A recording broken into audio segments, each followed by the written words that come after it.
Jumping animations for games specifically are different from what you see in more traditional animation. And that is because in traditional animation you have a wind-up action before you jump. The character's knees bend, they get ready, and then they jump.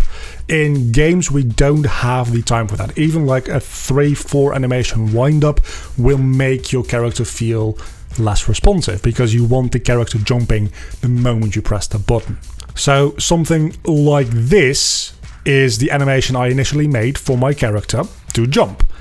We go from a frame of the running animation into a downwards, slightly squashed position because I am making a more cartoony style out of this. And then we go jumping up. But once I actually implemented this into the engine, I quickly figured out that the first like 10 frames of this animation I just needed to get rid of. So what I ended up doing is when I jump, I start that animation from here. You get away with quite a lot of jump cuts in your animations, more than you would initially think. So when you're making your jumping animations for your video game, just start at the moment of takeoff. Then your jumping sequence consists of 3 total different animations. Number 1 is your jump up animation, which in my case is this.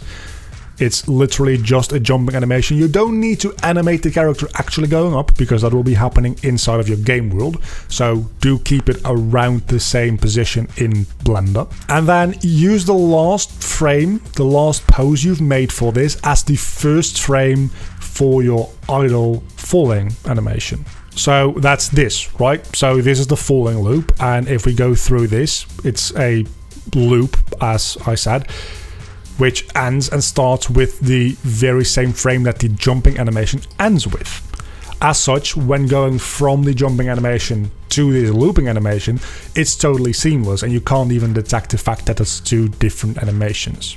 Then we also need a landing animation. You could just go straight back into the running animation the moment you land, but having a landing animation really does make things feel a lot smoother and a lot less jarring.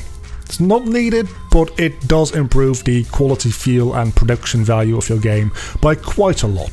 And that one, once again, we start with the last frame of our falling loop. This one is a little bit more tricky because obviously this will always take place the moment you land back onto the ground of your game. You can get away with quite a bit if your falling loop isn't too long though, so you can finish that animation and then go into this one. It's only a couple of frames long. You'll have to test whether or not in your case, in your game, it's actually feasible to do that, but in a lot of cases it ends up being fine.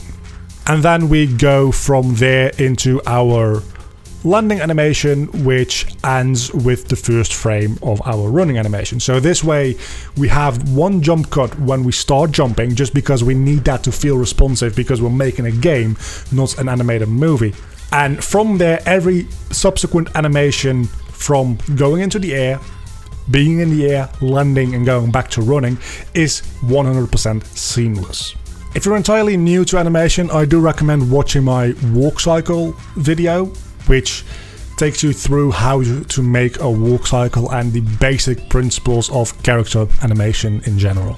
So here in our game engine of choice, if you want to learn how to make these cartoon cell shaders, I also have a tutorial series about that. You can see once we jump, things are entirely seamless. There's a little bit of a hiccup when we start jumping, obviously, because that frame does cut. But that also gives a little bit more power and a little bit more weight behind the actual jumping. So you might think it's not entirely seamless, but things being seamless isn't always a good thing. And obviously you can also see I have a double jump, which also relatively well connects to our falling animation. And as such, we have a pretty good animated character here. This is the kind of thing that you have going for you when you hand animate your characters rather than using stock animations from a site like Mixamo. It's a wonderful website which I personally use quite often, but if we're going for something that needs to look a little bit more polished, definitely you want to hand make your own animations, and these are some of the rules that you'll have to keep in mind. Obviously, this is not an entire full guide to character animation, but holding some of these principles in mind while animating will really help you make something that actually looks fantastic.